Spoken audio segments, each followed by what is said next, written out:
Voltando aqui ao nosso dia, o primeiro dia do primeiro ciclo de atualização em bem-estar animal.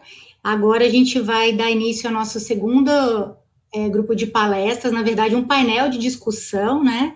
E para esse painel nós vamos falar sobre legislação e bioética, pontos chaves para não se equivocar, ou seja, vamos desmistificar algumas coisas, levantar alguns pontos importantes aí para a nossa discussão de bem-estar animal. E para essa discussão agora, nós temos dois convidados, dois advogados, e a gente vai começar com o doutor Álvaro de Azevedo Alves Brito, que é mestre em Direito, especialista em Direito do Estado, advogado e professor de Direito da Faculdade de Tecnologia e Ciências, FTC, de Vitória da Conquista, e membro da Associação dos Professores de Direito Ambiental do Brasil e do Instituto Abolicionismo Animal. Depois a gente vai seguir com o doutor Yuri, que é advogado, professor universitário, mestre em Direito Animal pela Universidade Federal da Bahia, pós-graduado em Meio Ambiente e Sociedade para a Fundação da Escola de Sociologia e Política de São Paulo, bacharel em Direito, membro do Núcleo Interdisciplinar de Pesquisa e Extensão em Direito dos Animais, Meio Ambiente e Pós-Humanismo da UFBA, e também membro da Comissão Estadual de Defesa dos Animais da OAB da Bahia. Então, vamos começar com o doutor Álvaro. Boa noite, doutor Álvaro, doutor Yuri. Obrigada pela participação de vocês. É um tema muito empolgante, eu sei que vocês gostam muito. O Yuri, a gente já se conhece um tempo, né, Yuri? E estamos juntos em algumas causas do direito animal e do bem-estar. Então, é um prazer estar aqui com vocês essa noite, obrigada pela participação. Então, agora vamos começar com a apresentação do doutor Álvaro. Por favor, Álvaro, pode disponibilizar o seu material e dar uma boa noite, se você quiser, fique à vontade. Boa noite, pessoal. Agradeço desde já a professora Chiara pelo convite que se deu por meio do meu colega e amigo Yuri. Agradeço desde já a organização do evento. Para mim é um prazer imensurável estar aqui hoje para festejar esse tema que para mim é extraordinário. Tentar aqui projetar, né? Rapidinho. Acho que é a tela inteira, não é, professor? Sim.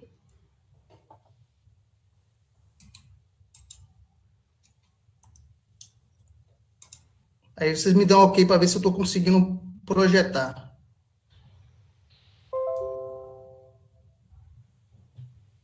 Estou conseguindo aí? Tá. Tá ok. Dá para ver? Dá sim. Pronto. Pode ocultar a barrinha aí embaixo. Yuri, vamos só desligar nosso áudio. Tá. Dá para ver aqui, pessoal, minha projeção? Perfeito, Álvaro. Pronto, beleza. Pessoal, eu me propus a trabalhar o seguinte tema com vocês, né? A crise do paradigma antropocêntrico e a bioética animal, tá? Eu espero, antes de qualquer outra coisa, entre qualquer outro propósito, não fazê-los dormir durante a minha apresentação, tá? Mas o objetivo principal é analisarmos a crise que vai se dar com o paradigma antropocêntrico, que sustenta todo campo do conhecimento humano, e o que essa crise ele vai, digamos, causar no campo científico da bioética.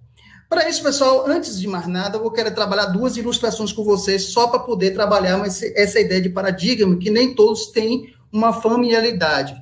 Eu trago aqui para vocês esse modelo de compreensão astrológica que vocês conhecem no ensino médio como geocentrismo. E nesse geocentrismo, pessoal, esse modelo, essa ilustração, trabalha com a ideia de que as esferas e o Sol eles vão contornar o planeta Terra. Essa perspectiva paradigmática, que tinha como base de sustentação a própria Igreja Católica, ele vai sustentar que como o homem é a imagem e criação de Deus, e como o planeta Terra, por assim dizer, é o palco da criação divina, é nada mais que natural que as esferas e o próprio Sol contornem a própria existência da Terra. E outra imagem que eu trago para vocês, só para ilustrar a ideia de paradigma, é uma ideia completamente oposta. Essa ideia que vai, digamos, suplantar a ideia do geocentrismo, que vai ser sistematizado por Ptolomeu no século II depois de Cristo, que é essa sistematização do modelo heliocentrismo, que vai se dar com Galileu Galilei e com Nicolau Copérnico. Essa ideia de que, ao invés das esferas contornarem o planeta Terra, seria o planeta Terra contornar o Sol. Então, pessoal, por que eu estou trazendo essas duas esferas? Essas duas ilustrações. A ideia de eu trazer essas duas ilustrações é para a gente tentar compreender, ainda que de forma visual, a ideia de mudança paradigmática. E o que a própria ideia de paradigma traz para, digamos, a mudança do campo científico. E essa mudança, pessoal, eu vou me basear em um autor chamado Thomas Kuhn. O autor Thomas Kuhn vai trabalhar no seu livro A Estrutura das Revoluções Científicas uma ideia de que quando um paradigma não consegue responder aos novos questionamentos, quando um paradigma não consegue responder aos novos questionamentos, ocorre a ascensão de um novo paradigma. E quando eu falo paradigma, pessoal, aqui eu estou trazendo o paradigma para o campo científico, mas o paradigma como modelo de compreensão da realidade, ele pode se dar em qualquer outra linha de raciocínio, até na questão antropológica, na cultura, nos costumes, etc. E isso, pessoal, ele trabalha a ideia do heliocentrismo em que momento? A partir do momento em que, com a descoberta da luneta e com as observações, começou a perceber que o modelo geocêntrico não conseguia responder a alguns questionamentos. E essa crise na ascensão normal vai fazer com que haja ascensão de novos paradigmas, e a ascensão de novos paradigmas vai fazer com que um paradigma ele se torne predominante dentro de uma comunidade científica. E aqui isso serve, pessoal, para o ponto de partida de minha fala, que vai trabalhar a ideia de um modelo de compreensão da realidade, que, como eu falei no início, contorna todo tipo de campo do conhecimento humano. E aqui eu vou trazer a ideia do antropocentrismo com base no humanismo clássico. O antropocentrismo, pessoal, que pela própria etimologia, e aqui não precisa ser nenhum filósofo, nenhum cara que estuda de forma aprofundada a epistemologia, nem teoria do conhecimento, para dizer que o antropocentrismo tem a ideia de que o homem como centro da compreensão da realidade. E aqui, pessoal, vou trazer para você um teórico que é muito comum para quem estuda direito animal e eu acho que também para quem estuda bem-estar animal, que é o filósofo Peter Singer. E o filósofo Peter Singer, ao estudar o modelo antropocêntrico, ele vai dizer que esse modelo antropocêntrico ele se baseia em alguns pilares, né? E eu vou trazer essa base teórica que é para a gente compreender, e aqui eu vou dizer por que esse modelo de compreensão da realidade ele está atualmente em crise, e essa crise vai fazer com que haja nova necessidade de ascensão de novos paradigmas. E o primeiro pilar que sustenta a paradigma antropocêntrico para Peter Singer é a influência grega. E os filósofos gregos aqui eu vou apenas trabalhar de forma bem breve com dois grandes filósofos, que é Protágoras de Abdera e Aristóteles de Estagira. O Protágoras de Abdera, pessoal, ele trabalha com a ideia de, a grosso modo, que é compreendido como compreensão do mundo baseado na ideia de que o homem é medida de todas as coisas. O único fragmento que sobrou de suas obras, que vai ser, digamos, registrado na República por meio de Platão, é a ideia de que o homem é medida de todas as coisas, das coisas que são enquanto são e das coisas que não são enquanto não são. Dessa forma, pessoal, tudo deve ser analisado tendo como pilar e referência o ser humano. E também a verdade depende de ser observador, como o observador é sempre o ser humano. O conhecimento e a verdade são relativizados a partir da ótica de quem observa o fenômeno. Então, o conhecimento deveria ser produzido pelo homem e o conhecimento, ele fica refém do olhar do ser humano. Por que isso é relevante para a nossa perspectiva? Outro pensador que vai tentar, digamos, sustentar essa perspectiva antropocêntrica é o próprio Aristóteles de Estagira. E aqui ele vai se fazer bem notável em duas obras. A primeira é em latim se chama de anima, ou per psyche, que é a ideia da alma. E o antropocentrismo, ele vai entrar nessa perspectiva a partir do momento em que a alma estaria, para Aristóteles, ligada a sentidos.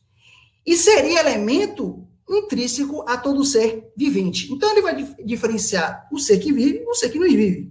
E todo aquele ser que vive, ele tem uma alma. E cada alma tem uma habilidade específica. A própria palavra de anima, ou ânimo, ou anima, em latim significa aquilo que está animado. Por essa razão, os seres inanimados são aqueles que sem vida, desprovidos de alma. Os seres vivos, pessoal, todos eles seriam possuidores de alma, mas não seriam possuidores das mesmas faculdades, segundo nosso amigo Aristóteles. A faculdade vegetativa, por exemplo, aí, evidentemente, você está trazendo uma perspectiva biológica para o século IV a.C., evidentemente.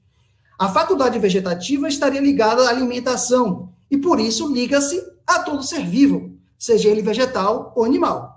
A habilidade locomotiva estaria ligado a todos, pessoal, que trabalha com a guerra de locomoção, aquele que se desloca de um lugar para outro e assim sucessivamente. O que isso tem a ver com nossa perspectiva?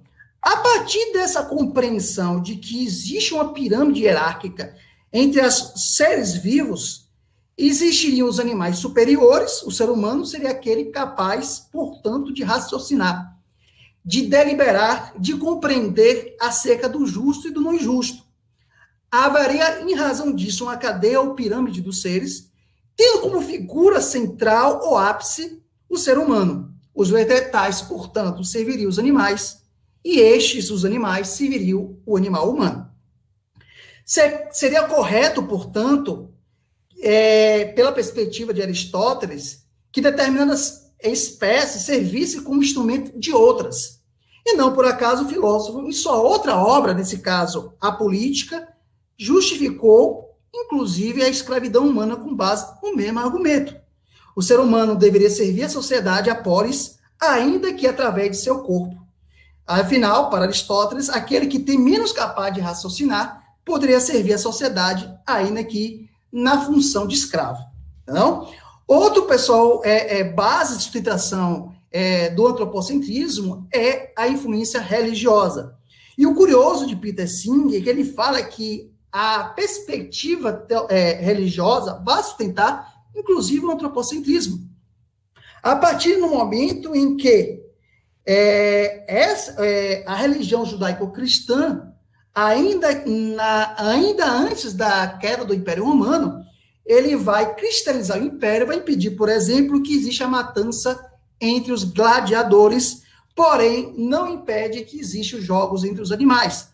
A razão pela qual é possível verificar ainda algumas culturas voltadas à vaquejada e a própria tourada em cultura latina, que seria uma reminiscência dessa perspectiva de que o valor estaria centrado mais no homem e não no animal.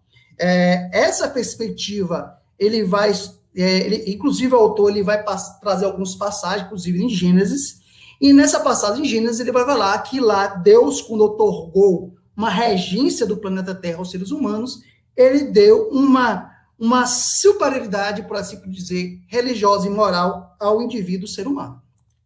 Outro pilar que sustenta essa ideia é a influência filosófica. E aqui eu falo a influência filosófica, pessoal, tanto trazendo a ideia da Santo Agostinho, que no século IV e V depois de Cristo, da era cristã, na patrística, em sua obra Cidade de Deus, por exemplo, ao discorrer acerca do suicídio, ele vai interpretar o mandamento não matarás, na seguinte perspectiva: somente a vida humana é relevante.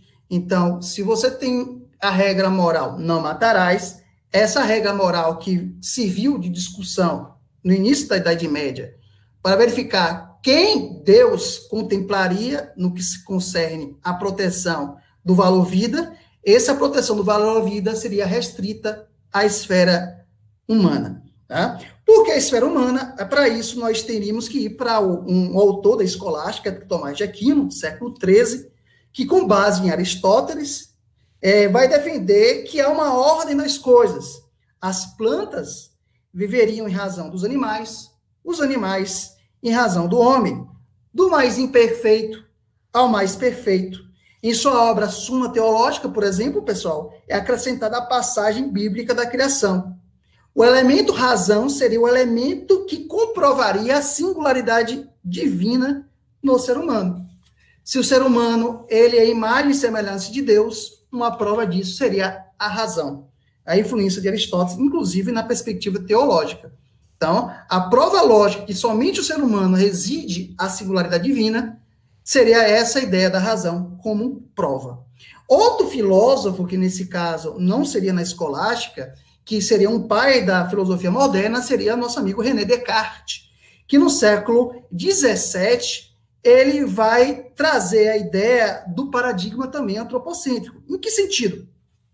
Ele vai trazer a ideia de que os animais seriam seres autômatos, ou seja, meras máquinas, por serem desprovidos de razão, de alma e também, por consequência, da capacidade de sofrer.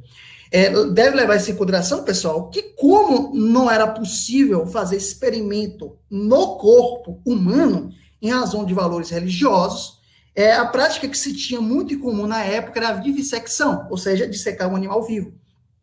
Então, a forma que se tinha em analisar o corpo do ser humano é através dos seres próximos do ser humano, que seriam os animais. Tá? Esse ponto é nevrálgico, pessoal, inclusive na minha pesquisa, a partir do momento em que existe um processo de disjunção e um processo de hiperespecialização das áreas do conhecimento, que vai permitir que existe, pessoal, uma visão simplista acerca da realidade. E isso tem como consequência, pessoal, o que eu posso trazer para vocês é essa figura ilustrativa aqui. De que a consequência que eu tenho em todo esse paradigma antropocêntrico é de que, nessa esfera de compreensão da realidade, o ser humano está dissociado do meio ambiente e o ser humano está dissociado do ponto de vista ético e filosófico das outras formas de vida. Ele estaria, então, o meio ambiente, assim como as outras formas de vida, seriam instrumentos para atender aos seus próprios interesses. Isso, pessoal, ele tem várias repercussões, inclusive no direito, a partir do momento em que direito eu identifico esses seres vivos e o meio ambiente como na classificação de coisa e não na classificação de pessoa. Então, temos essa perspectiva, e esse paradigma, pessoal, no entanto, ele vai estar em crise. E o porquê eu estou dizendo que ele vai estar em crise? Como eu disse anteriormente, no início da minha fala, um paradigma ele se sustenta a partir do momento em que ele consegue responder a todas as indagações que lhe surgem. A partir do momento em que um paradigma, um modelo de compreensão da realidade já não consegue responder a todas as indagações, ele entra em crise, como diz nosso amigo Thomas Kuhn. E esse paradigma ele vai estar em crise, principalmente, pessoal, eu vou trazer aqui para vocês um autor que no início do século XX trouxe a ideia das 3 feridas narcísicas. Eu não sei se vocês já ouviram falar dessas 3 feridas narcísicas. E ele vai falar que há, do ponto de vista da ciência, 3 grandes golpes que vão ser desferidas no que cerne à ideia do humanismo clássico. Então, Freud vai apontar o que ele chamou de feridas narcísicas e que foram grandes golpes de compreensão do antropocentrismo. O primeiro golpe, como você tem na figura inicial aqui, é a figura do Nicolau Copérnico. E o Nicolau Copérnico vai ser importante para verificar esse golpe narcísico a partir do momento em que ele evidencia que a Terra não era mais centro do universo. Como a Terra não é mais centro do universo, não cabia mais o homem o protagonismo que as escrituras determinavam que ele teria. O segundo grande golpe, do ponto de vista biológico, foi os estudos de nosso amigo Darwin.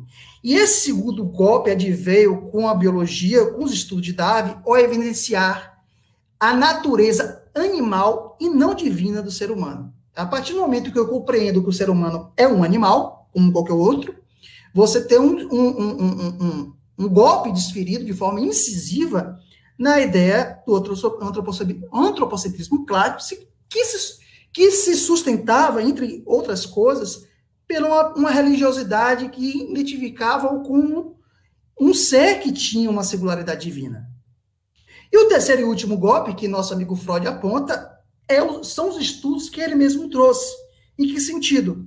Inclusive, ele fala que é o golpe mais incisivo, a partir do momento que ele traz a definição do inconsciente. O homem seria regido mais pelo inconsciente do que pela razão.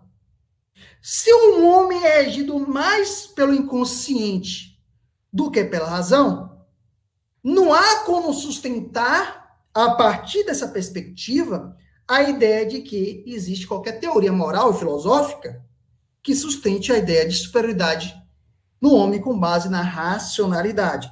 Evidentemente que isso aqui ele vai ser melhor desenvolvido ao longo do século XX e ao longo do século XXI, com outras pesquisas, tanto no campo da ciência, como no campo da ética. E aqui eu vou, evidentemente, que vocês já estão cansados, eu não vou me demorar, já que minha análise é mais filosófica, que é, por exemplo, eu posso trazer para vocês a ideia do próprio Declaração de Cambridge. Provavelmente vocês já ouviram falar a Declaração de Cambridge, que tenta assinar um manifesto na qual vários neurocientistas atestam que inúmeras espécies animais são portadoras de algum nível de consciência. Se boa parte das espécies animais são portadoras de algum nível de consciência, e isso quem fala são neurocientistas, você começa a quebrar a perspectiva que se alicerça desde do século IV a.C., né? E que, digamos, vai influenciar os grandes filósofos e pensadores ao longo dos séculos, ao longo dos milênios. Não é possível, então, sustentar qualquer teoria moral ou filosófica que queira dar superioridade ao homem com base na ideia da consciência, na ideia da razão.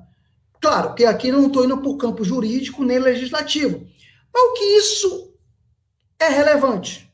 Aqui eu posso citar, por exemplo, no campo da ética, vários autores que vão desenvolver uma perspectiva de que não é possível esse tipo de teoria que sustenta essa ideia de rede de superioridade, que é o próprio Peter Singer, o próprio Thomas Reagan, e vários outros autores que nós, do campo do direito animal, nos debruçamos para, digamos, sustentar, ainda que no campo da ético-moral, essa ideia de que não é possível mais qualquer teoria nesse sentido.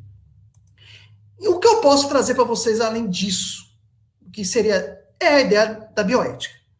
O que para a gente é relevante no campo da bioética com base nessa crise epistemológica, nessa crise paradigmática? Se vocês forem ver bioética, e aqui eu não vou trazer conceitos prolixos, nem me aprofundar em alguma teoria, em algum objeto de estudo da bioética, mas se você for pensar bioética numa ciência prática, numa bioética aplicada à prática, saber que a bioética ele vai nascer do ponto de vista pragmático para impedir abuso nas pesquisas científicas. E dois casos eles vão ser extraordinários para a bioética se voltar na perspectiva da proteção humana em pesquisa científica, que é o caso Tuskegee, que quem estuda bioética é bem famoso, e o caso Willowbrook. O caso Tuskegee e Willowbrook são muito parecidos, muito embora os dois casos causem repugnância. Primeiro, que quando o sistema público de saúde dos Estados Unidos pegaram 600 indivíduos negros, né, que eram portadores da sífilis, não informaram que seria objeto de pesquisa, não informaram que era portador de doença, e fizeram experimento ainda com o tempo passar, quando tinha, com a descoberta da penicilina, tratamento para aquele tipo de patologia. Então, na verdade, os pesquisadores, tanto no caso Tuskegee como no caso Willowbrook, na ideia de analisar o desenvolvimento da patologia. O caso Willowbrook é muito parecido.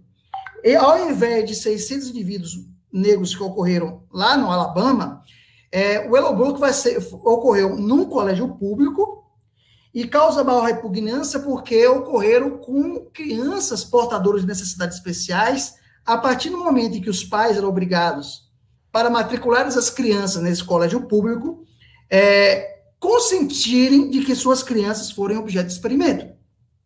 E nesse caso foi uma repugnante porque você tinha a situação das crianças serem portadoras de necessidades especiais e você tinha a singularidade de que as crianças que foram infectadas para que os pesquisadores pudessem analisar o desenvolvimento da hepatite B, entendeu? E esses casos, eles repercutiram, porque ocorreram entre a década de 60 e 70 na sociedade americana, e isso fizeram com que elaborasse o primeiro relatório Belmont e a primeira perspectiva de bioética, que é a bioética principialista. Não vou aqui desenvolver isso. Com a crise, pessoal, do paradigma antropocêntrico, já não seria possível que a bioética se debruçasse na análise de abusos científicos somente voltado ou tendo como objeto a questão humana. Então, eu começo a desenvolver uma bioética entendendo que o meio ambiente, entendendo que as outras formas de vidas são elementos sem as quais não são possíveis uma bioética contemporânea. E aqui, pessoal, a bioética se torna, então, uma disciplina não voltada para a biomedicina, não simplesmente voltada para uma relação médico-paciente, uma relação que Potter, na sua aula, na sua grande obra, ele vai trazer a ideia de que a bioética é um campo de conhecimento interdisciplinar que é voltado para a proteção de todas as formas de vida. E aqui, pessoal, eu vou encerrar meu compartilhamento. Vocês estão me vendo? Sim, estamos. Para dizer que, nesse caso, a bioética, do ponto de vista interdisciplinar, ele vai trabalhar tanto do ponto de vista sistêmico e do pensamento complexo, a partir do momento em que ele vai entender que até a alimentação do indivíduo, ele é importante para a bioética, a partir do momento que tem repercussão sistêmica.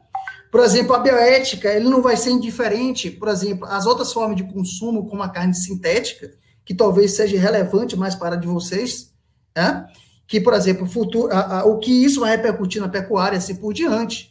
Por exemplo, a bioética, ele vai voltar-se também para a ideia das doenças emergentes por conta do desequilíbrio ecológico, né? Aí você tem o estudo voltado para a saúde humana, medicina veterinária, ecologia, direito animal. Ele vai estar voltado para a questão sanitária, inclusive em pet shop. Ele vai estar voltado em procedimentos meramente estéticos, na medicina veterinária, que era muito comum antes e hoje são proibidos. Então, a bioética se torna uma ciência muito mais complexa, inclusive em razão dessa crise paradigmática, que fez com que seu objeto de estudo fosse mais complexo e interdisciplinar.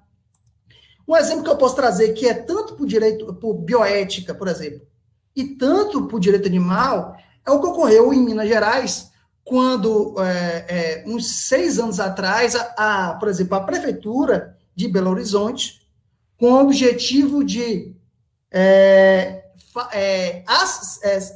acelerar o manejo de animais que, em tese, estavam doentes, fizeram um tipo de câmara de gás e mataram animais que depois se descobriu que parte era sadio e parte era doente. Em que pese poderia a administração pública fazer isso? Então, a bioética, ele vai se debruçar sobre isso, não se restringe a contemplar apenas em ser um freio para os abusos científicos na experimentação humana, ele também vai se voltar para a experimentação animal e para os outros campos científicos. Eu acho que isso aqui, eu vou me parar aqui para não me alongar em razão do tempo, né? Temendo que vocês possam dormir durante a minha explanação, eu passo a bola para o meu amigo Yuri, que vai abordar a parte mais voltada à legislação. Desde já agradeço a oportunidade, daqui a pouco ficarei à disposição para responder qualquer tipo de questionamento de vocês. Tá ótimo. Muito obrigada, Álvaro. Foi bastante ilustrativo. Acho que essa base da bioética e da filosofia, ela é a base do bem-estar, né? Então, é muito importante essa discussão antes da gente chegar nas partes, né, mais, vamos dizer, práticas. Então, parabéns, adorei a forma como você apresentou e muito obrigada. Vamos esperar o Yuri, porque eu acho que as perguntas vão se complementar, mas foi fundamental a sua explanação. Muito bacana, obrigada, Álvaro. Eu que agradeço a oportunidade. Oi, Yuri, quer compartilhar, então, a sua apresentação? Para a gente... Fica à vontade, boa noite. Boa noite a todos.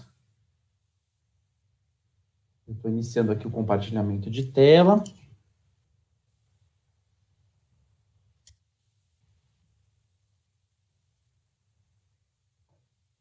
Já está aparecendo, professora Chiara? Tá aparecendo sim. Pode expandir a sua modo apresentação. Então, para quem chegou agora, o doutor Yuri, advogado, animalista, vai começar a falar sobre a parte mais voltada para a legislação e direito animal. Bom, boa noite a todos mais uma vez. Muito obrigado, professora Chiara, professora Manuela e todos os demais organizadores deste evento, pelo convite, pela oportunidade. Muito obrigado a todos que estão nos assistindo. Muito obrigado ao Álvaro pela brilhante explanação que me antecedeu e que, como a professora Chiara disse, é de suma importância, né?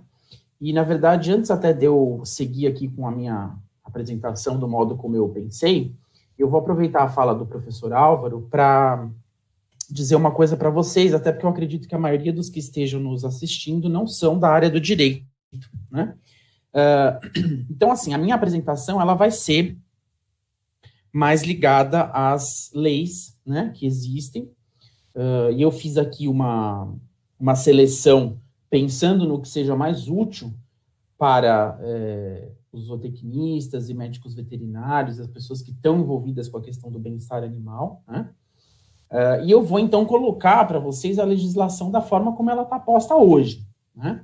E uma fala específica do professor Álvaro me fez pensar algo para dizer para vocês antes de iniciar, que é o seguinte: o direito, em primeiro lugar, é importante dizer que ele não é apenas um conjunto de leis escritas, né?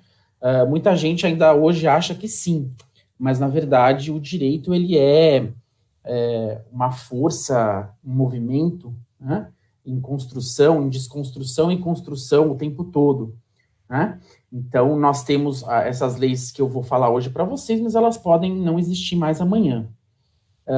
E quando ele fala que, em razão de todo esse percurso histórico, né, que ele descreveu para vocês, ele fala que os homens, né, nós seres humanos, estamos numa posição, vamos dizer assim, privilegiada em relação às demais espécies de animais, sendo que nós somos animais também. Eu queria só dizer para vocês que nós temos outros ordenamentos jurídicos, né, no mundo que pensam de maneira um pouco diferente, né? Então, por exemplo, nós temos nossos países vizinhos aqui, como a Bolívia, como o Equador, que têm constituições federais, como a nossa, mas que, no caso deles, garantem alguns direitos à natureza, né, alguns direitos aos animais. Nós temos também decisões de tribunais, como nós tivemos recentemente na Índia, que reconheceu um rio como sujeito de direito, né?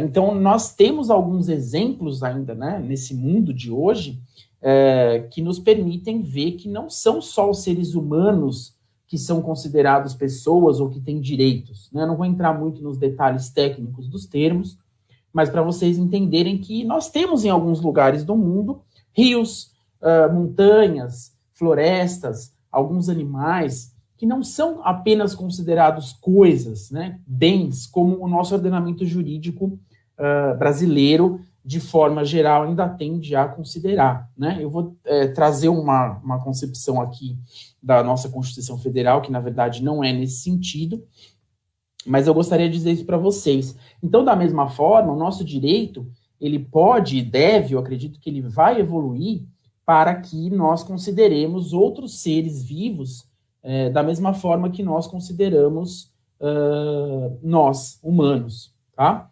Então, isso é importante. E da mesma forma, eu sempre gosto de dizer que há muito pouco tempo, né, historicamente, um tempo ínfimo, nós tivemos seres humanos, né, que não eram considerados sujeitos de direitos, né, que eram tratados como coisas. Né, os escravos, há cerca de 100 anos, né, aquelas pessoas que eram escravizadas, elas não tinham direitos, elas eram tratadas como coisas. Né, e hoje nós fazemos isso com os animais não humanos. Né? Então, é só para dar essa perspectiva para vocês, fazendo o gancho com a fala do professor Álvaro, de que tudo isso que eu vou falar a partir de agora é o que a gente tem hoje. Não quer dizer que é o que a gente vai ter amanhã e não quer dizer que sempre foi assim. Né? E também não quer dizer que seja justo. A gente tem uma legislação, e vocês devem intuir isso em muitas situações na vida de vocês, que não são justas. Nós temos leis, mas não é porque temos leis que elas são todas justas, tá? Então, nós devemos sempre buscar a justiça e não buscar a lei escrita, né? E seguir a lei escrita de forma sem crítica, sem questionamento, tá? Bom, feita essa pequena introdução, eu vou aqui começar Yuri, a falar. Oi, pois não. Yuri, só um minutinho. Quando você tiver oportunidade, oculta essa barrinha aí embaixo da apresentação que está... Isso, obrigada. Melhor.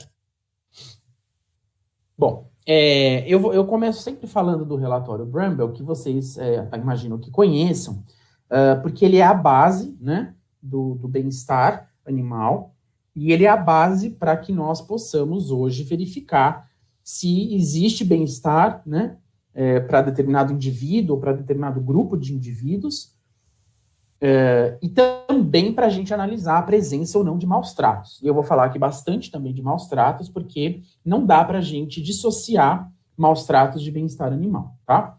Então, o relatório Bramble, ele foi feito na sede de ele chama Bramble porque era um comitê que foi instituído, né, pelo Ministério da Agricultura da Inglaterra, né, em 1965, justamente para avaliar a situação dos animais de produção, como a gente chama, né, que eram situações tenebrosas.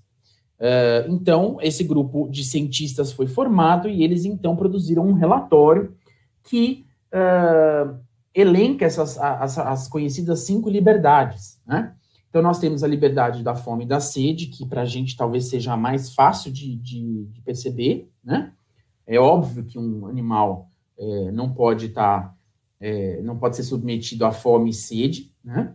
É liberdade do desconforto, liberdade da dor, dos ferimentos e das doenças, essa também é um pouco intuitiva, embora a gente veja muitos casos, né? Seja com animais de companhia, seja com animais de produção, seja com vários tipos de animais, a gente vê o tempo inteiro a ausência dessas liberdades. Liberdade para expressar o comportamento natural, né, isso é muito importante, principalmente no caso dos animais de produção, e principalmente ainda dentro dessa categoria, aqueles que são criados em sistema de confinamento, como as galinhas poedeiras, por exemplo, a gente vê uma privação do comportamento natural dessas espécies, né? E isso afronta, então, as 5 liberdades e, consequentemente, o bem-estar animal, tá? E mais, isso caracteriza maus tratos, que é crime, como a gente vai ver. E, por fim, a liberdade do medo e da angústia, porque esse relatório, ele diz que o bem-estar, ele não é só físico, né? Ele é psíquico também.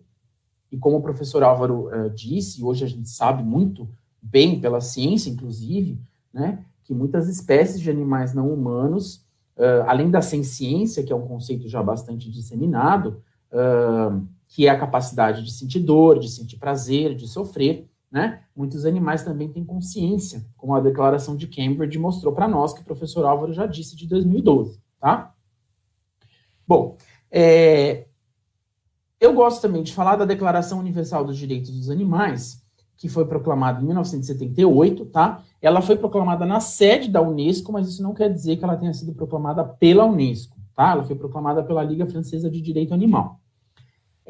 Vejam que é uma normativa, eu já vou explicar mais ou menos daqui a pouco a diferença, ela não tem um poder, uma força de lei, né? Mas ela tem uma força de diretriz, de orientação. E ela é muito importante, foi muito visionária, tendo sido feita em 1978. Né? Então, aqui é um resumo bem básico da declaração. Considera os animais como sujeitos de alguns direitos, né? O direito à existência, ao respeito, à consideração, cura e proteção do homem, viver livre no seu ambiente natural terrestre, aéreo ou aquático, reproduzir-se, direito a uma duração de vida conforme sua longevidade natural, né? A gente não vê isso na maioria dos casos, razoável limitação do tempo e intensidade do trabalho, alimentação adequada, repouso, etc. Existe nessa declaração, ora fala-se em proibição, ora fala-se em repúdio aos maus tratos, né? Atos cruéis, privação da liberdade, experimentação animal, morte desnecessária, etc. E tem aqui a noção de dignidade animal, que eu já quero desde já deixar aqui registrado. 11 anos depois, nós tivemos a Proclamação dos Direitos dos Animais pelo Partido Verde Alemão, tá? Que ela vai um pouco além ainda da Declaração Universal, né? E aí eu trago aqui só alguns artigos, depois eu recomendo que vocês, na internet é muito fácil de localizar as duas, eu recomendo que leiam, elas não são grandes, tá? Então aqui no artigo 3º, por exemplo, considera que os animais são iguais aos homens em sua capacidade de sofrer, sentir dor, interesse e gratificação, que é o conceito de senciência que eu acabei de falar, né? Artigo 4º, os animais também são capazes de experimentar ansiedade e sofrimento, né? E vejam que interessantes esses artigos 11 e 13. A produção e venda de animais e seus produtos precisam ser interrompidas. Os animais não devem ser mortos para consumo, tá? Bom, Declaração de Cambridge de 2012, o professor Álvaro já falou, não vou me alongar aqui então, né? Declaração de Toulon, feita pela Faculdade de Direito da Universidade Francesa de Toulon em 2019, tá? Essa declaração, ela foi feita com base na Declaração de Cambridge, né? Ou seja, partindo-se do pressuposto de que grande parte dos animais tem consciência, né? Então, automaticamente, esses animais são sujeitos de direitos, tá? Não são coisas. Se vocês tiverem alguma dúvida com relação a alguns termos mais específicos do direito, depois a gente pode sanar. Mas, assim, quando eu falo sujeito de direito, é para contrapor ao status de coisa, de bem, de mercadoria, né? Chegando na nossa Constituição Federal de 1988, que foi uma Constituição muito celebrada, particularmente o artigo 225, né? Que traz ali um capítulo sobre o meio ambiente. É um artigo muito importante, né? E aqui, para os nossos fins, eu vou frisar o inciso 7º do parágrafo 1º. Por quê? Porque esse inciso 7º, ele determina que é dever do poder público proteger a fauna e a flora, vedadas, prestem atenção, na forma da lei, as práticas que coloquem em risco sua função ecológica, provoquem a extinção de espécies ou submetam os animais à crueldade, tá? Então, olha a importância disso. Nós temos na nossa Constituição Federal, né, a vedação expressa a crueldade contra animais, tá?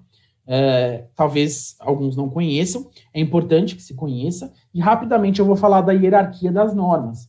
Talvez muitos não saibam. A Constituição Federal, ela é a norma mais alta dessa hierarquia no nosso ordenamento jurídico, tá? Ou seja, é a principal lei, né? Todas as demais leis estão abaixo da Constituição Federal, elas não podem ser incompatíveis com a Constituição Federal. Uma lei federal que é importante a gente mencionar é a Lei de Crimes Ambientais, né, 9.605 de 98, que em seu artigo 32, né, tipifica o crime de maus tratos. Então, praticar ato de abuso, maus tratos, ferir ou mutilar animais silvestres, domésticos ou domesticados, nativos ou exóticos, pena detenção de 3 meses a 1 ano e multa, tá? Então, todos os animais são protegidos por esse artigo, né? A gente vê uma aplicação maior desse artigo para animais domésticos, né? Principalmente para cão e gato. De vez em quando você vê um cavalo, né? Um outro tipo de animal. A gente não tem ainda, isso é uma questão da gente começar a fazer valer a lei, né? A aplicação desse artigo para os animais, para os demais animais domésticos e domesticados, né? Que são os animais que acredito que interessem aqui para a nossa discussão de hoje, né? Os bois, os porcos, as galinhas, né? As cabras, porque eles estão aqui protegidos, né? Então, toda a situação de maus tratos, que eu vou falar um pouquinho sobre o que seria maus tratos, ela encaixa aqui nesse artigo 32, tá? Vocês devem ter acompanhado recentemente um projeto de lei que ficou conhecido como o PL Animal Não é Coisa. Atualmente, o número dele é 6054 de 2019, né? Ele teve um número inicial na Câmara dos Deputados 6799, o número no Senado era 27, ele ficou conhecido como PL 27, né? Isso porque em cada casa legislativa em que o projeto de lei está, ele recebe uma numeração diferente, né? Mesmo agora ele tendo voltado para a Câmara dos Deputados, ele está com uma numeração diferente da original. Qual que é o objetivo desse projeto de lei inicialmente? Acrescentar um dispositivo, né, a essa lei que a gente acabou de ver de crimes ambientais, para mudar a natureza jurídica dos animais. Os animais não são mais coisas, né?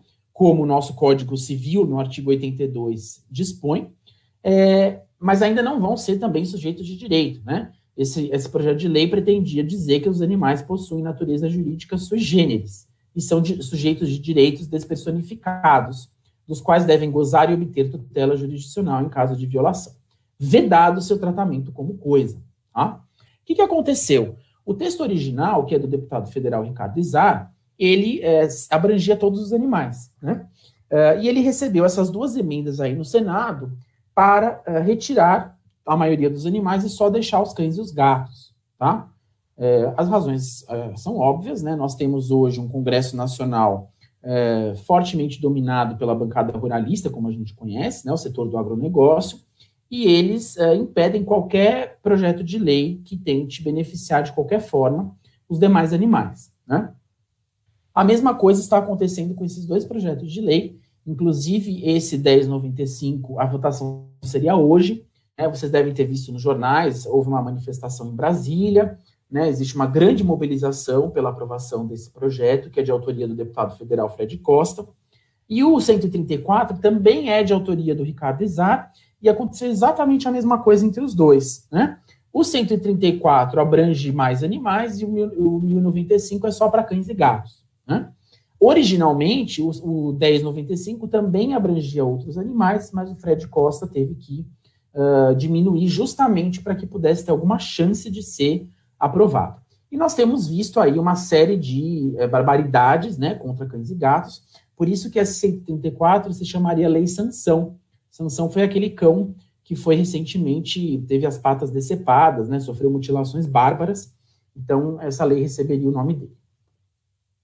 Bom, Decreto 24.645 de 1934. É um decreto ainda da época de Getúlio Vargas, tá? Existe alguma divergência, né, com relação à vigência desse decreto, tá?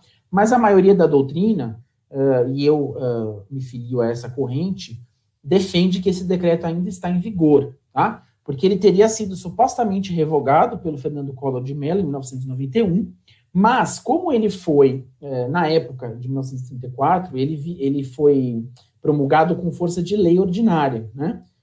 Enfim, eu não vou poder explicar muito assim esses detalhes do direito, mas só para vocês entenderem que o Collor não poderia ter revogado por um decreto presidencial este decreto que vigia com força de lei, tá?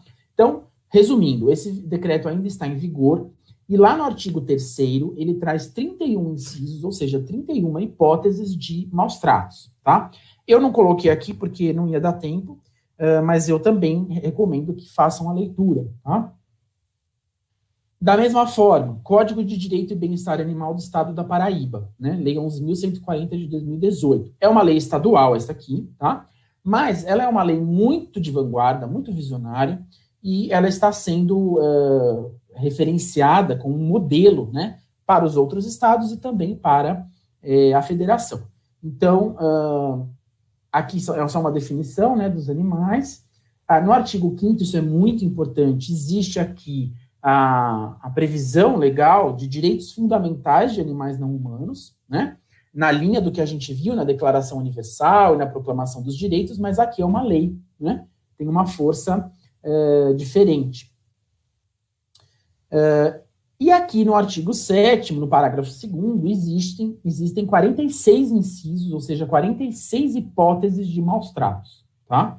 Também recomendo que leiam, porque antigamente a gente só tinha o decreto 24645, né, para a gente poder, mas o que é maus tratos, né? Agora a gente tem também este Código de Direito e Bem-Estar Animal do Estado da Paraíba e uma resolução do Conselho Federal de Medicina Veterinária que eu já vou falar para vocês, tá?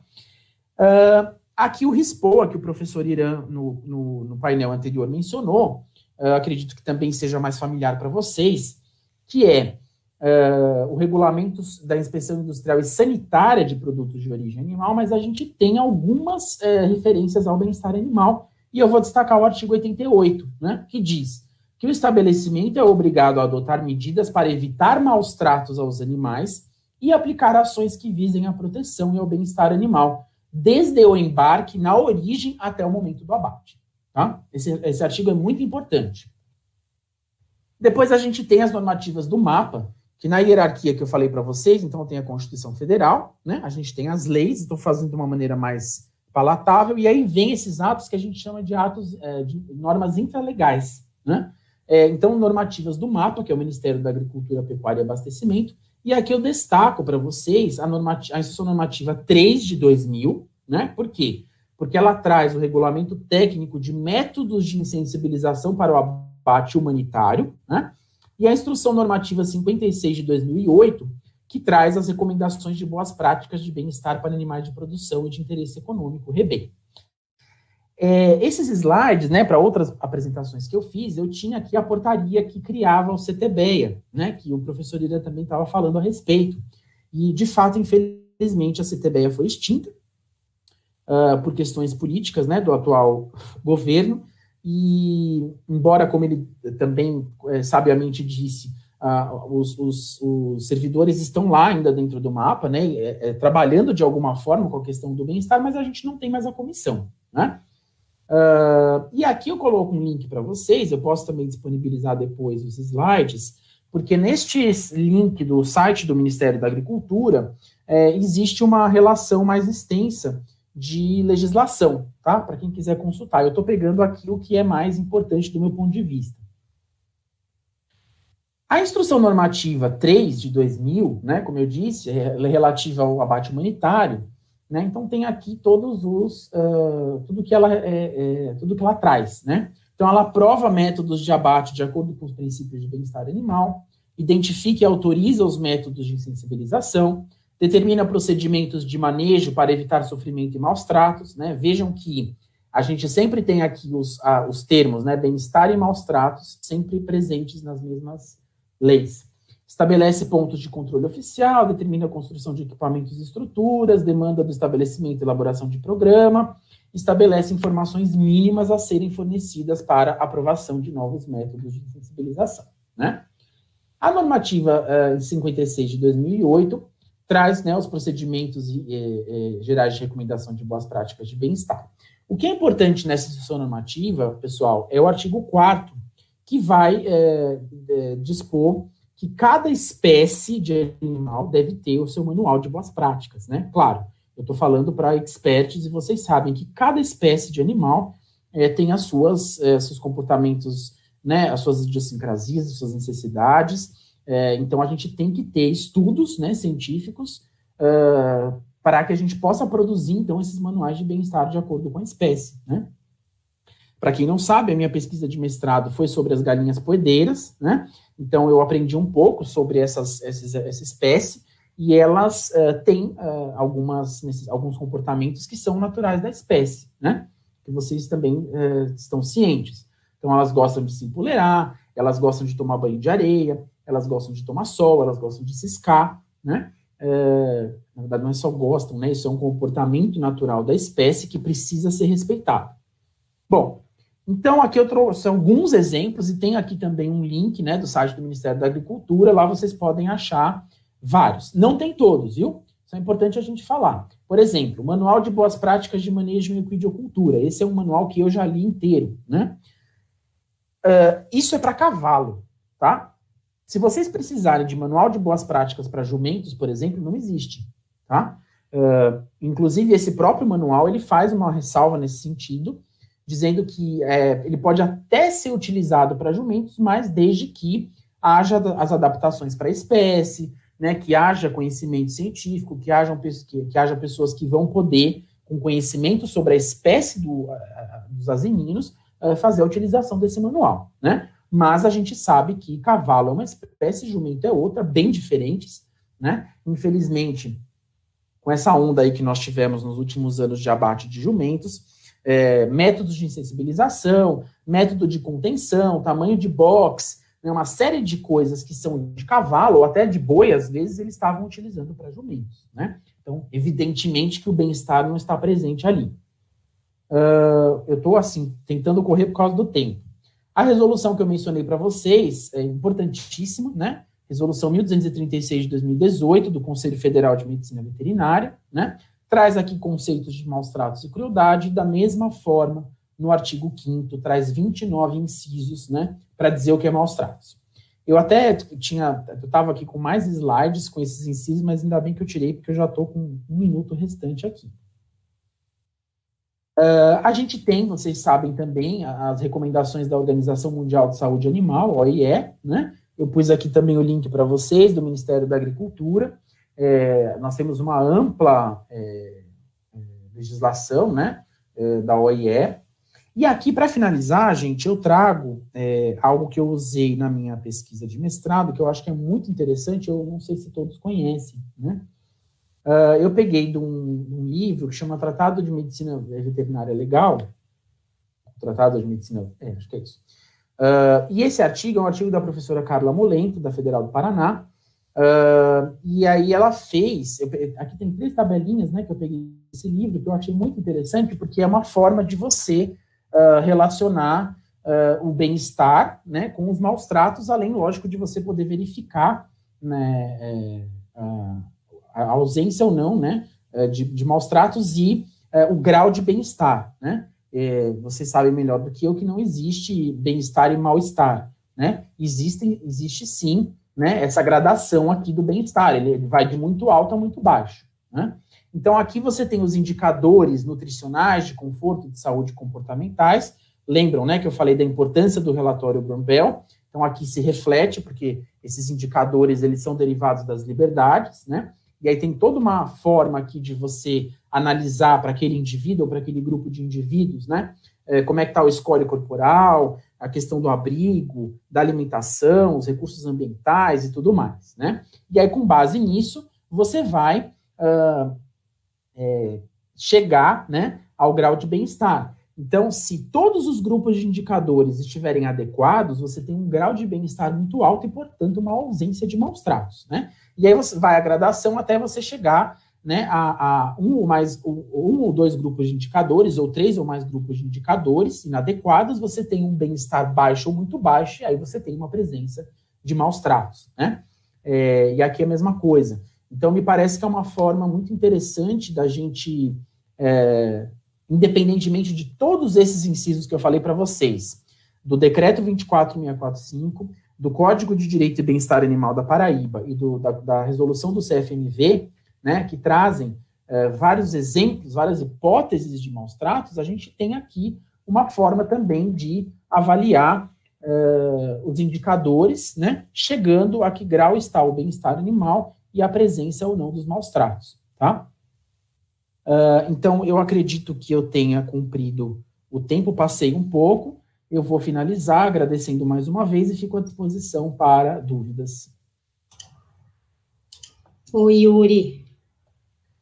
Não, mas foi justo, porque a gente atrasou um pouquinho também para começar, né? Muito bom.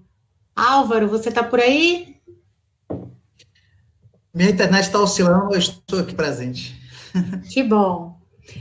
Olha, é muito interessante quando a gente trabalha assim num evento que tem muita coisa técnica, né, da área de produção animal, da zootecnia, da veterinária, quando a gente traz esse olhar da filosofia, do direito, como que é um universo incrível, né? Eu estou inebriada, eu adoro essa área e fico aqui e estou vendo aqui o chat lá do YouTube está bombando também. Bom, então, obrigada, meninos. Foi brilhante a palestra de vocês, esclareceu muitas dúvidas, tenho certeza, e temos alguns comentários e algumas perguntas aqui, né? Então, o Alexandre, ele comentou, assim, tem a ver com a apresentação do Álvaro, que com base nas análises, ele já estava prevendo já a palestra de Yuri, né? Com base nas análises, os animais passam a ser sujeitos de direito, como Yuri já comentou aqui, que é uma coisa muito atual, né, Yuri, que tá, eu acho que vai se firmar isso. Não sei qual que é a posição de vocês, o que vocês acham? Na verdade, eu vou dar um comentário, eu vou passar a bola para a Yuri, que está na parte de legislação. Nós somos de segunda geração. Os debravadores tiveram um trabalho maior, né, Yuri? Para trabalhar com essas teorias que sustentem que o animal não pode estar na classificação que... De coisa, né? Classificação de coisa, não é possível. Nem do ponto de vista moral, ético-moral, hoje em dia, ao meu ver, da análise sistemática que nós fazemos da legislação, do ponto de vista jurídico. Não há como sustentar mais essa perspectiva. É isso que o Álvaro falou, né? Nós somos da segunda geração, já houve uma luta aí maior. Por outro lado, nós no Brasil estamos muito atrasados, né, nessa questão. Se nós analisarmos, por exemplo, a legislação de alguns países da Europa, nós temos Suíça, Alemanha, né, são países que há muito tempo já mudaram a legislação para tirar essa pecha do animal como coisa, né? E mais recente a gente teve alguns outros países, Portugal, França, né, Espanha está em processo. Mas Alemanha e Suíça, principalmente, são países já há muitos anos, né? Então, sim, e eu até esqueci de falar uma coisa importante, que quando a gente fala do artigo 225 da Constituição Federal, a gente defende que dali mesmo, né, daquela, quase que para muitas pessoas pode passar despercebido, né, aquela regra da vedação da crueldade, dali a gente subtrai o princípio da dignidade animal, né?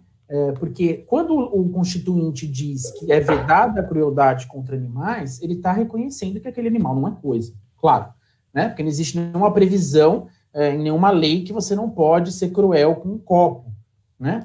Então, se a gente não pode ser cruel com um animal, é porque ele sente, né? Ele tem a senciência.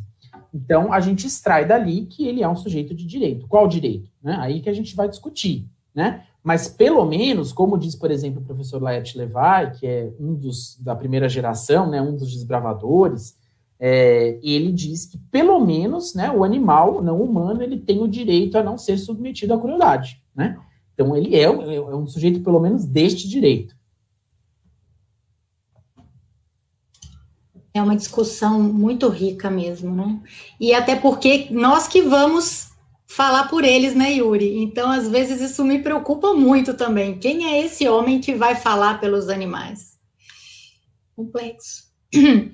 Bom, continuando aqui, Álvaro, teve um comentário também sobre outros testes, assim, cruéis que foram feitos com homens também, né, com humanos. Citaram aqui os judeus, alguns idosos nos Estados Unidos, os judeus na Alemanha, os pacientes HIV positivos, e na minha percepção, quando a gente vê aqui até os pacientes HIV positivos, é uma coisa tão recente, né, porque a AIDS, ela é dos anos 80, então a gente está muito próximo ainda desses momentos, né. Aí surge uma pergunta que, na minha opinião, ela é a mais complexa, e aí a gente pode discutir um pouco aqui, eu acho que fica entre o direito e a veterinária, a zootecnia. Como que a gente fiscaliza as 5 liberdades? Em especial a de comportamento, a psicológica. Vejo a psiquiatria veterinária ainda engatinhando, explicando para veterinários conceitos de cat friendly. É até complicado, porque eu acho que, assim, eu vejo na academia, que o professor Irã falou, eu também não tive, né, eu sou um pouco mais nova que o professor Irã, mas eu estou formada há quase 20 anos, eu não tive bem-estar, ou essas noções do bem-estar, ou esse direito do animal, essa perspectiva na universidade. Então, isso tudo para a gente é novo. E nós estamos tendo que ensinar agora os alunos com essa nova perspectiva. O que vocês acham dessa parte de comportamento? O Yuri que estudou um pouquinho isso lá, né, das galinhas poedeiras. Qual que é a sua percepção dessa avaliação, Yuri? Você acha que as pessoas estão preparadas para isso? De novo, eu acho que a gente está bem atrasado, né? Você veja, o relatório Brown-Bell, ele é de 1965, a gente está em 2020, e no Brasil ainda bem-estar, como o professor Irã falou, e você mesmo, né, professora Chiara, a professora Manuela, já tive a oportunidade de ouvir outras vezes, que para alguns, ainda hoje, bem-estar é uma coisa absurda, né? E a gente tem poucas pessoas hoje da área de veterinária e zootecnia falando disso, né? A gente tem o professor Paranhos, a gente tem a professora... E habilitados para falar disso, são poucos, você conta nas mãos, né? Exato. Então, até por isso a importância desse evento que vocês estão promovendo. Então, eu acho que a primeira coisa que precisa é isso, né? É a gente continuar nessa luta, né? Para falar mais do bem-estar, começar a tornar o bem-estar animal uma coisa mais corriqueira, né? Dentro da academia, para que a gente possa ter profissionais com esse olhar, né? E aí, no mesmo sentido, é a coisa que a gente sempre acaba chegando nesse assunto, que é a questão da educação, né? Então, a pessoa perguntou, como que a gente vai fiscalizar? Outro dia mesmo eu fui aqui, a gente foi fazer uma visita aqui no interior, e no caminho eu passei por várias fazendas, vários sítios, né? Eu vi muito gado, tudo assim, criação extensiva, os que eu vi, só que tinha um lugar específico que eles estavam muito magros, achei magros demais, né? E aí já me deu um estalo, eu falei, bom, vou ter que voltar aqui com alguém perito, né? Inclusive já faço aqui o convite, né? Para se alguém quiser ser infectada, porque eu acho que é isso que a gente tem que começar a fazer, a gente tem que começar a ir nos lugares, né? Eu acho que é um pouco essa coisa da cultura. Hoje, com gato e cachorro, está muito disseminado, a gente viu um boom, né? A gente vê, eu pelo menos acompanho muita gente no Instagram, eu vejo muita gente resgatando cão e gato, polícia, delegado, a gente tem muito isso hoje. Isso precisa começar a ser feito com os animais de produção, né? Para essa fiscalização ser feita, porque a fiscalização ela pode ser feita por qualquer um de nós, né? E aí a gente vai fazer o quê? Vocês que são da área, né? Vocês vão tomar as providências ali que forem possíveis do ponto de vista técnico para melhorar o bem-estar, né? O que nós, enquanto cidadãos, ou até enquanto juristas, podemos fazer, né? E aí qualquer pessoa que não seja nem da área do direito, nem da medicina veterinária e zootecnia, pode fazer o quê, por exemplo? Uma denúncia para o Ministério Público, né? O professor Laerte Levay, que eu comentei agora há pouco, ele, o ano passado, ajuizou uma ação civil pública lá em São Paulo contra uma granja de suinocultura, né? E ele conseguiu liminarmente fechar a granja. Por quê? Porque, obviamente, ele estava respaldado, né, com um laudo técnico, e aí demonstrando uma série de situações de maus tratos àqueles animais, né? Então, só que isso foi uma coisa pontual, a gente precisa começar a fazer mais vezes, né? Eu acho que quando a gente tiver o bem-estar animal, né, enquanto ciência, disseminado dentro da academia, né? Por outro lado, a sociedade em geral, cada vez mais educada, né, no sentido próprio mesmo da palavra, porque o próprio artigo 225 da Constituição, ele determina a educação ambiental e a educação animalista, né? A gente tem uma política nacional de educação ambiental. Então, a lei a gente precisa, mais uma vez, né, trabalhar na educação para que toda a população esteja ciente e atenta, né, e faça essa fiscalização e faça a denúncia, né? Faça cumprir a lei. Nessa mesma temática, seguem aqui mais duas perguntas, dois comentários, né? Tem uma pergunta aqui, que eu acho que vai já dentro do que o Yuri falou, e depois a gente volta para outra, acho que o Álvaro pode contribuir. Se temos nos pets, né, nos animais de companhia, dificuldade de implementar o bem-estar animal entre os médicos veterinários. Acho que isso já está um pouco bastante mais evoluído, né? Como podemos falar de da liberdade livre de medo e dor nos animais de produção e na indústria? Eu acho que vai de encontro com isso que você falou, né, Yuri? Vai de encontro com o que eu falei, mas muito com a fala de Álvaro, porque existe um conceito que eu acho que a gente não mencionou até agora, que é importante, que é o especismo, né? Que é a discriminação que o ser humano faz em relação às outras espécies, né? O especismo, ele está arraigado culturalmente, como antropocentrismo, como racismo, como machismo, né? E dentro do especismo, a gente tem o que a gente chama de especismo seletivo. Então, a gente... Divide aí os pets dos animais de produção, né? É Gary Frazioni que fala que é esquizofrenia moral, é? Esquizofrenia moral. Eu vi atrás de Álvaro aí um sujeito de direito felino, apareceu aí agora. Eu vi passando. Então é isso. A gente tem os cães e gatos, né, nas nossas casas, nas nossas camas, como membros das famílias, mas a gente tem os demais animais ainda nos nossos pratos, né? Então, é tudo uma questão cultural e de educação. A gente precisa... e aí é muito interessante, né, quando tem, por exemplo, o Festival Yulin lá na China, que eles comem os cachorros, aí, nossa, você vê um monte de gente com a xenofobia, chineses, que isso, que aquilo. Só que é uma questão cultural, porque lá eles comem tudo, né, mas aqui a gente não come cachorro e gato, mas a gente come boi e porco, né, então a gente também precisa trabalhar nisso. Eu vejo que para muita gente é algo assim que está naturalizado. É natural. O livro que o professor Álvaro mencionou, um deles, que é o do Tom Reagan, né, Jaulas Vazias, é muito importante, porque o Tom Reagan, ele faz justamente essa análise, né, ele classifica as pessoas em 3 tipos, né, as pessoas que têm logo um clique e conseguem mudar o paradigma, né, que o Álvaro estava falando, as pessoas que demoram, que ficam naquela coisa, né, e o terceiro tipo é a pessoa que muda, depois volta e tal. Então, a gente tem essa questão cultural, né? E a questão do especismo que eu acho importante. E, de fato, a gente ainda está muito engatinhando ainda com gato e cachorro, né? Com a questão do bem-estar. A gente tem muito ainda o que aprender, né? Muito feijão para comer, e isso considerando que são os nossos animais de companhia, né? Imagine com os demais. Que muitas vezes a gente acha que está tratando eles muito bem, e esse bem demais não é bom para eles, né?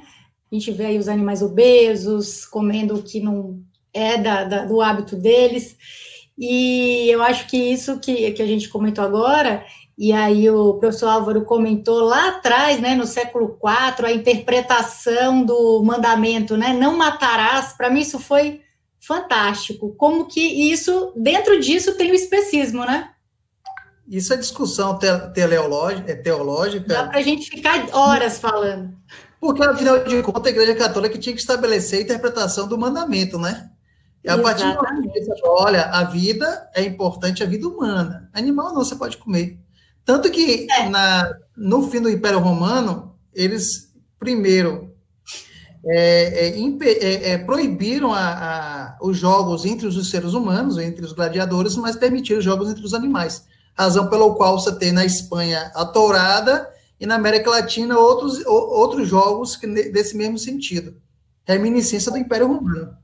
E da influência da Igreja Católica, que entende que apenas a vida humana é importante.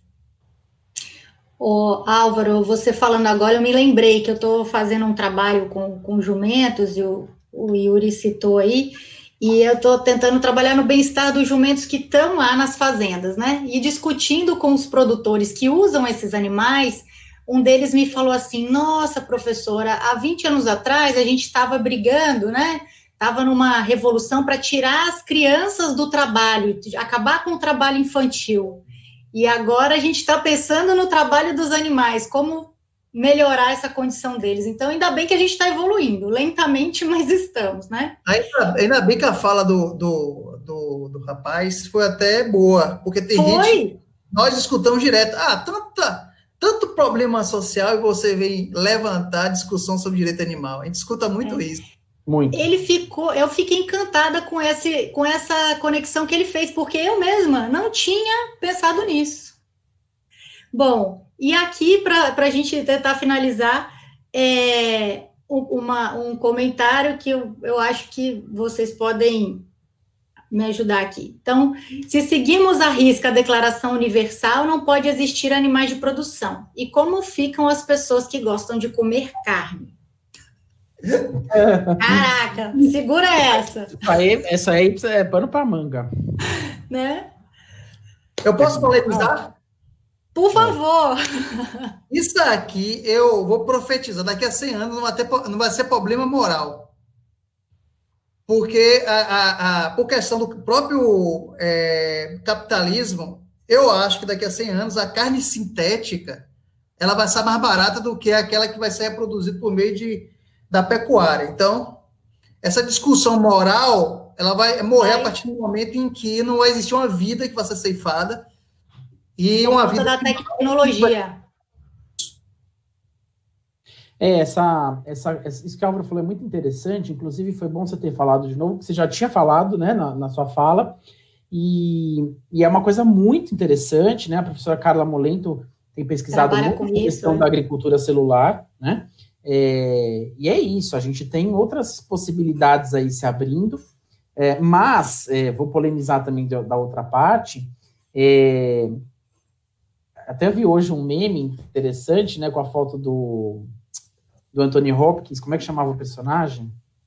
No Silêncio. Hannibal. E aí tava lá assim, eu gosto de comer carne humana, ué. Assim, ninguém pode me impedir de comer a carne que eu gosto, né? Então, a gente ouve muito isso também, né, Álvaro? Mas eu gosto de comer carne. Só que a gente tem que pensar se o nosso prazer pessoal, ele tá atingindo, né, uma outra vida. É a mesma coisa, né, a gente pode fazer várias comparações, mas uma delas, que talvez seja mais fácil da gente visualizar, quando a gente, né, se desentende com alguém, ou alguém que a gente, algum desafeto, né, a gente vai fazer o quê? Mas é o que eu quero, me deu vontade, eu vou lá esbofeteio, eu vou lá e mato, eu vou lá e, né, bom, tem muita gente que ainda faz isso, mas a gente tem um direito penal, né, que tenta dar um pouco de conta disso, embora, enfim, outras mil críticas, né? Mas a gente tem que questionar também mas se eu gosto de comer carne, eu quero, né? Porque a gente está falando de um interesse de um outro indivíduo vivo que tem ciência e consciência. Porque esses animais que a gente come, eles têm consciência também, né? Então, acho que vai um pouco além do nosso desejo, do nosso prazer pessoal. E, de toda forma, tem essa alternativa aí que a Álvaro lembrou, que vai resolver, né? Porque se a pessoa gosta de comer carne, ela vai se incomodar, né? Por exemplo, com a questão de comer uma carne de um animal, né, que foi morto, ela tem a possibilidade, né, de comer uma carne de laboratório, por exemplo. Né? Tem um episódio de Star Trek em que a nave recebe passageiros de outra aeronave e que esses passageiros querem comer carne de animais, eles querem matar o animal para comer a carne. E isso, a informação que o capitão dá é de que, na atual conjuntura cultural daquele povo que vive naquela aeronave, eles não mais escravizam seres vivos para daí comer a carne dele. Em Star Trek tem uma passagem disso. Curioso. Agora, eu sou um ativista que eu entendo a questão cultural e você pode tentar, por exemplo, eu de vez em quando almoço com meus pais comem carne, mas meus pais e minha família são daqueles que, do ponto de vista cultural, eles diminuíram a quantidade de carne que comeriam, naturalmente. E vocês podem entregar que a questão não é só direito animal, a questão do consumo de carne, pela própria cultura agropecuária de extensão, ele afeta a questão ambiental também. Então, você pode trazer essa questão ambiental como uma forma de você também diminuir a quantidade de carne que você come. Sim. Não é só a questão do direito animal, o direito ambiental. Excelente. Ainda mais no momento que a gente está, né, das queimadas na Amazônia, no Pantanal, né, muito bem. Eu acho que a gente vive esse momento do bem-estarismo como essa transição, né, de futuro, e que muitas coisas provavelmente os paradigmas vão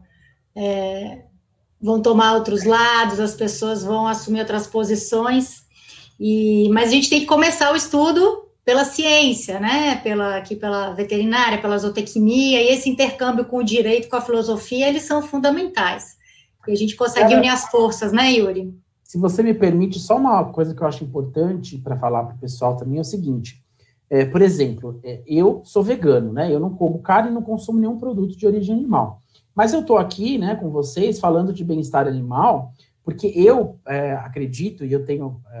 acho que a Álvaro pensa na mesma linha e outras pessoas também, que, assim, a gente não vai conseguir, até o próprio Gary Francione hoje já pensa assim, hoje a gente não vai conseguir fazer com que todo mundo pare de comer carne, né?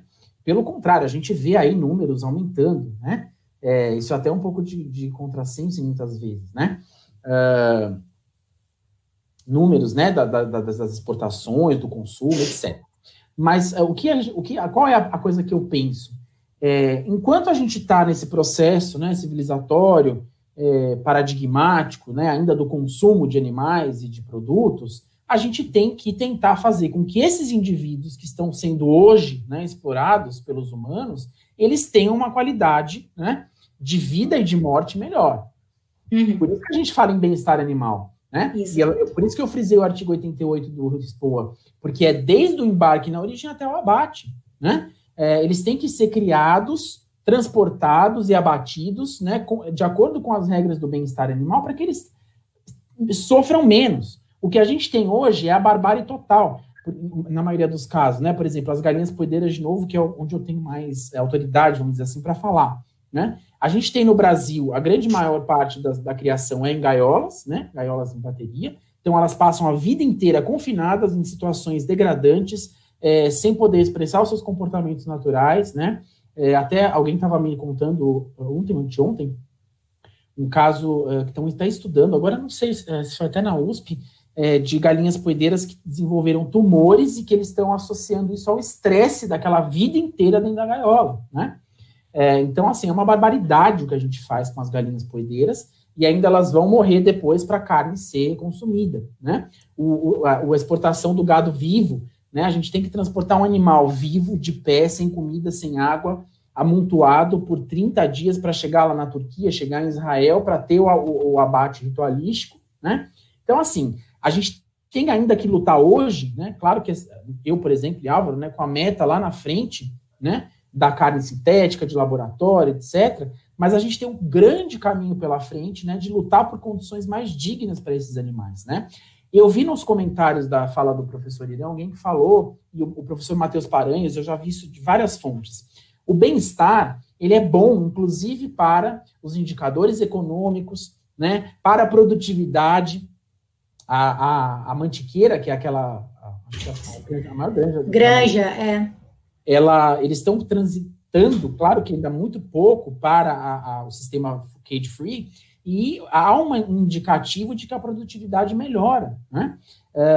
Aí você vai encarecer o ovo, mas isso a médio e longo prazo vai mudar. Então, assim, ainda que tenha gente que ainda não tenha se conscientizado da importância, né, de tudo isso que a gente está falando, tem todos esses outros aspectos, né, dos indicadores socioeconômicos e da produtividade. Então, a gente tem sim que investir em bem-estar animal. Isso é, do meu ponto de vista, isso é indiscutível. É um caminho que não é mais uma opção, né?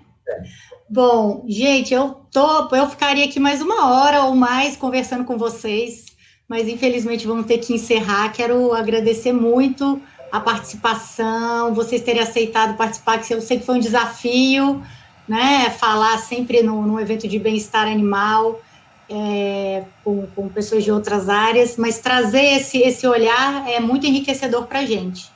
Então, doutor Yuri, doutor Álvaro, professores, né, de Direito Animal, muito obrigada. Esperamos contar com vocês em outros momentos. Sempre. Uma coisa que a gente discute é que a gente acaba muitas vezes pregando para convertido, né? Que a gente fica falando do direito animal para quem já é do direito animal, para quem já é vegano. Então é bom a gente ter essa oportunidade de falar para um público diferente, né? Até porque, como eu acabei de dizer, a gente não tem uma visão totalmente só de um jeito, né? É como eu disse, a gente está pensando no bem-estar agora, né? E trazendo novas considerações aí para a gente mudar um pouco a nossa relação. Só para finalizar, igual a professora Chiara, eu ficaria aqui até amanhã falando.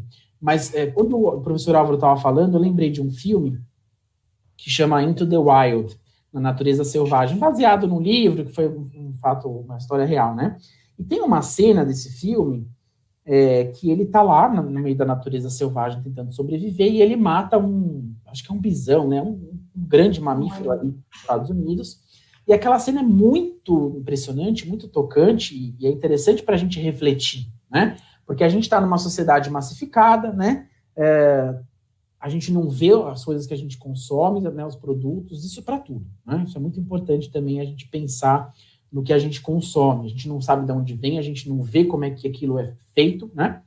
E ali ele e o animal, ele mata, e eu não me lembro exatamente, mas tem um problema, eu acho que ele acaba não conseguindo comer a carne, né, porque ele não consegue cortar e assar, enfim, e aí ele fica muito mal, porque ele matou aquele animal, ele ceifou aquela vida, ele ainda não conseguiu se alimentar, né? Então fica aí essa reflexão final, muito obrigado a todos, e passo a palavra para o meu amigo Álvaro.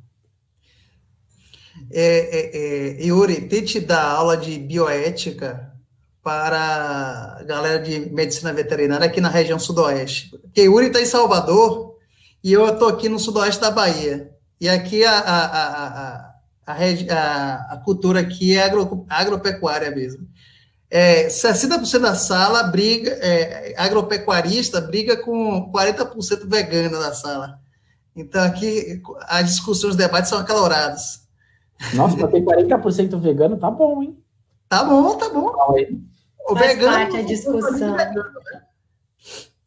De qualquer forma, eu agradeço a oportunidade. Para mim é um prazeroso, principalmente quando eu estou aqui com o Yuri. Eu acho que nossas falas se complementaram bem hoje.